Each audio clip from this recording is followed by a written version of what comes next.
जय श्री राधे राधे राधे।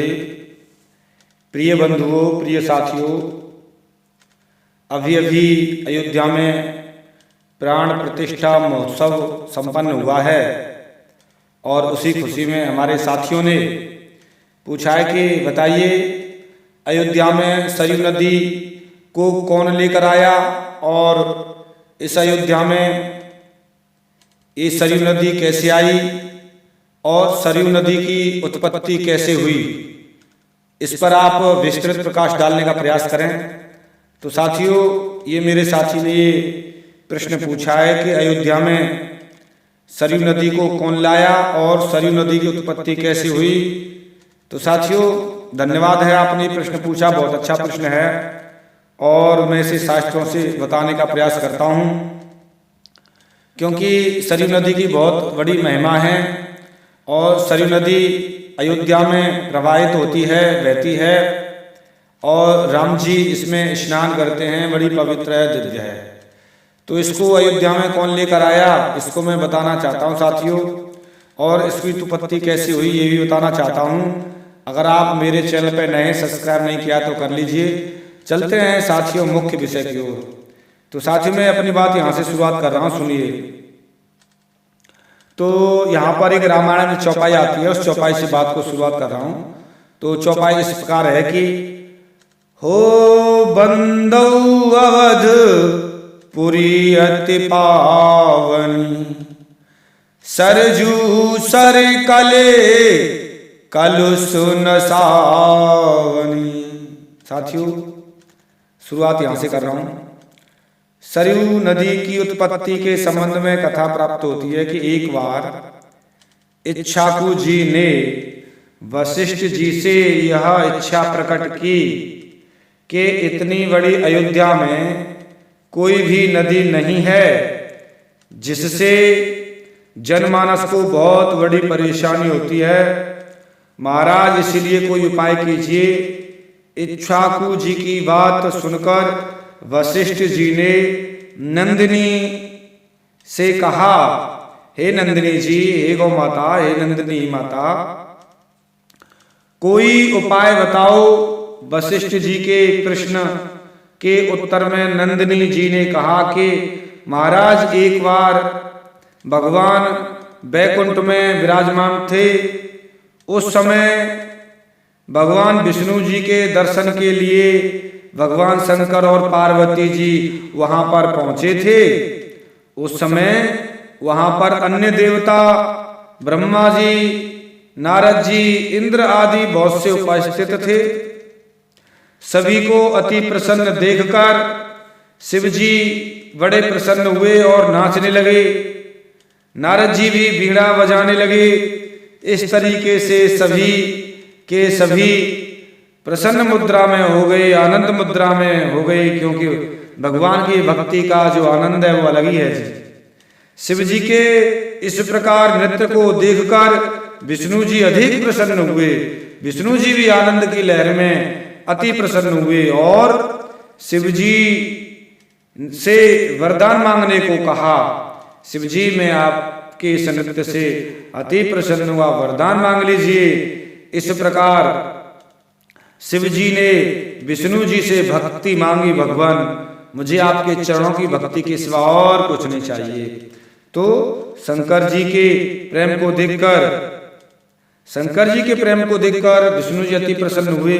शंकर जी, आप इसीलिए तो परम भक्त हैं मेरे, क्योंकि आपने मेरे लिए सारी दुनिया छोड़कर एक जंगलों में वास करते हैं आप। और इस खुशी में विष्णु जी के कहते हैं ना, खुशी में भी आंसू आ जाते हैं। दुख के आंसू तो होते हैं, खुशी के आंसू और ज्यादा अच्छे होते हैं। तो विष्णु जी के नेत्रों में खुशी का जो आनंद था, विष्णु जी के नेत्रों से उस खुशी के आंसू निकल पड़े, आनंद के आंसू निकल पड़े। विष्णु जी के नेत्र में खुशी के वो अश्रु जल भराए और वह जल जब गिरने की स्थिति में हुआ तो ब्रह्मा जी ने उन आंसुओं को उसे अपने कमंडल में ले लिया, रोक लिया, भर लिया था। वहीं से आप उन्हीं से कामना करके नदी प्राप्त कर सकते हैं। आप ब्रह्मा जी की उपासना कीजिए, यह बात नंदिनी जी ने वशिष्ठ जी को बताई कि इस प्रकार आप काम कर सकते हैं, जाइए। तो वशिष्ठ जी ने 9000 वर्षों तक तपस्या करके ब्रह्मा जी को अति प्रसन्न करने की स्थिति में बड़े घोर तपस्या की और ब्रह्मा जी वहां पर प्रकट हो गए। तो वशिष्ठ जी ने ब्रह्मा जी की अपनी इच्छा सुनाई भगवान। तो ब्रह्मा जी बोले आप क्या चाहते हैं? तो ब्रह्मा जी ने वही विष्णु जी के नेत्रों का जो जल था कि बताया कि भगवान मैं नदी चाहता हूं, जो अयोध्या में कोई नदी नहीं है, आप कृपा कीजिए।